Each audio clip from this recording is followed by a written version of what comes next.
kila mara mtoto enda shule, kuja na hii. Kesho yake enda shule, kuja na hii. Mambo na kulipa. Mimi nilishindwa. Walisema shule ni bure na kila mara ni kulipa. Leta pesa ya corona, sanitizer ikapo, pesa za walimu, pesa za remedio. Sasa hii kazi yote muziko ni mwalimu, mzazi ama ni serikali?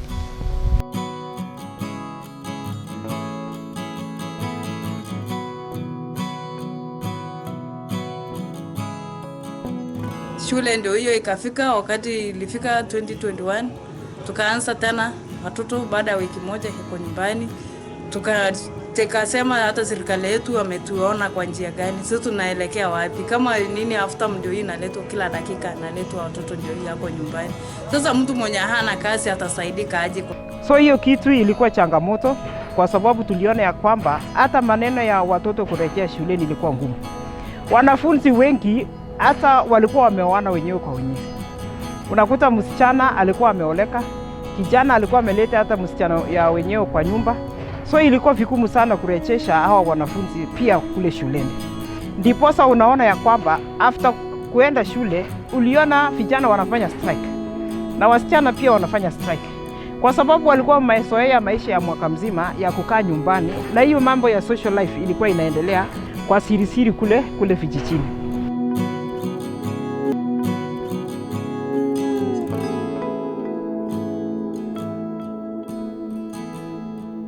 We know the COVID, when it came in, it has a lot of disadvantages. It has roughed the economy of this country, and by extension, it does affect also the education sector, because the government now is not able to. It is trying as its best to provide the money it used to provide to schools, and there is shortage. We don't have enough teachers also. Sasa corona imetulemea. Skulu kisia watoto hakuna, njaa imetuumiza, soko ndio hiyo imetutesa, maji imejaa kwa soko, vitu imepandishwa, watoto wamejaa kwa street. Sisi wazazi tutafanya nini?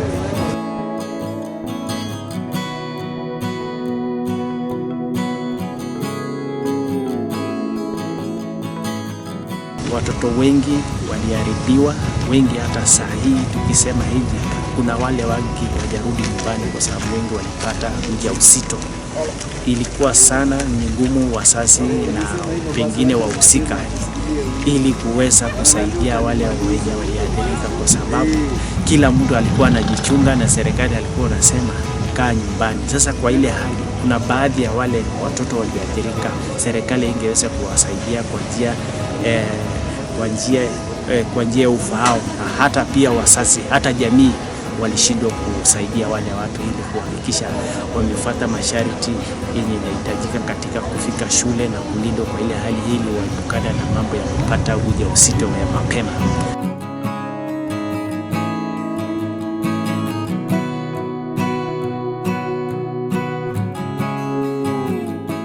Hii mambo ya CBC kwanza imeleta shida. Kitu ya kwanza, wazazi hawajui CBC ni nini. Nyinyi mlileta CBC kwa mashule na mzazi hajui mambo ya CBC ni nini. Ukiambia mzazi, ambia mtoto akuje na paka, aipeleke wapi? Achukue kuku waende wasome, wanasoma nini? Hizi vitu zote mzazi ndio anapitia. Lakini kitu yenye naomba kama serikali inaweza sikia hapo, mambo na school fees. Hata afadhali sasa mwenye ako secondary, lakini primary iko moto. Once the government can have a seed money of that, we have a bare minimum that we are giving the schools, then the parents can come in, and that one, rather than at the moment relying purely on parents, which they are not in a position to raise money for fees and even to support the schools. It is a serious program that the government need to intervene. There is no option on this one. They have intervened on other programs, especially on water, on other issues about on health, and they need to come in this education program, because with the change of the system, parents also are very difficult to cope up with the CPC program. And it is too much because it is parents-based involvement that need almost at this early stage need support from the government. Yeah.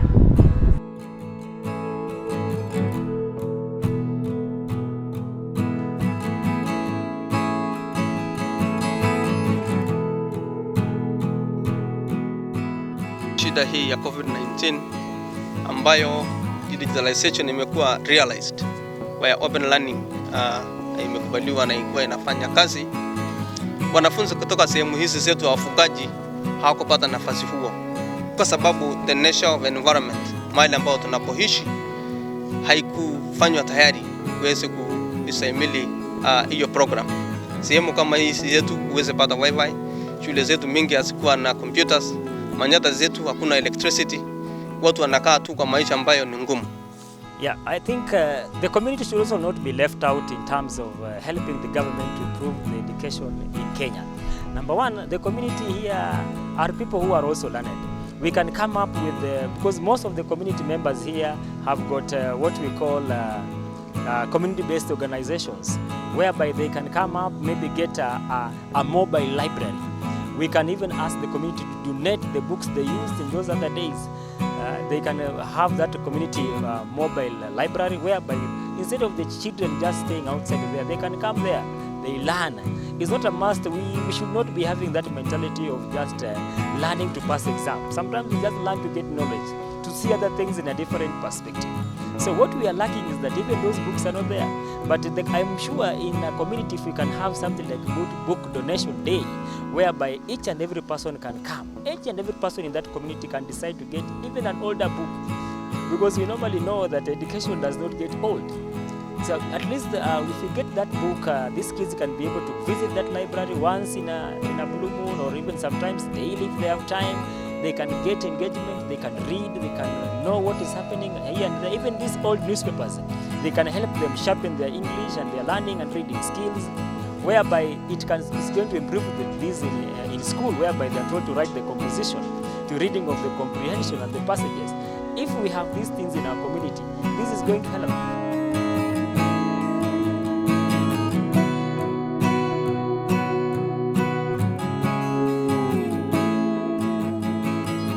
Kitu ya kwanza serikali ingesaidia mambo na sanitizer. Sababu wakisema ati sanitizer ulipe, unalipa sanitizer shule ama serikali inafaa ilipe shule sanitizer. Kitu ya pili, remedial. Hii mambo ya remedial, mimi sijaelewa remedial ni nini.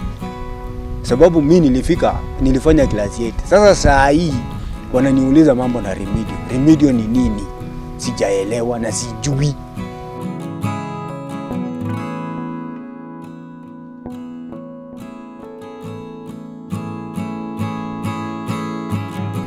The environment was fertile for pedophiles or defilers.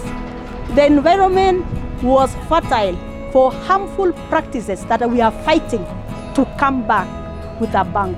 Look at FGM now in this county. It spiked in 2020, from 2020. We have so many girls. Last year, more than 50 girls were mutilated because they were home throughout. Most of the girls, many girls were married off because during that time there was no, it seems like no one even could go to the police to report. So I would say if there is a way the government can assist our parents, especially in payment of school fees, let it be so, because every parent, even those who used to pay 100% during first term, because the payment is 50%, 30% and 20% that term. And we had parents who would pay 100% when they opened schools during the first term. But now even those ones are struggling. So during the pandemic, that really hits hard on us as parents of this country.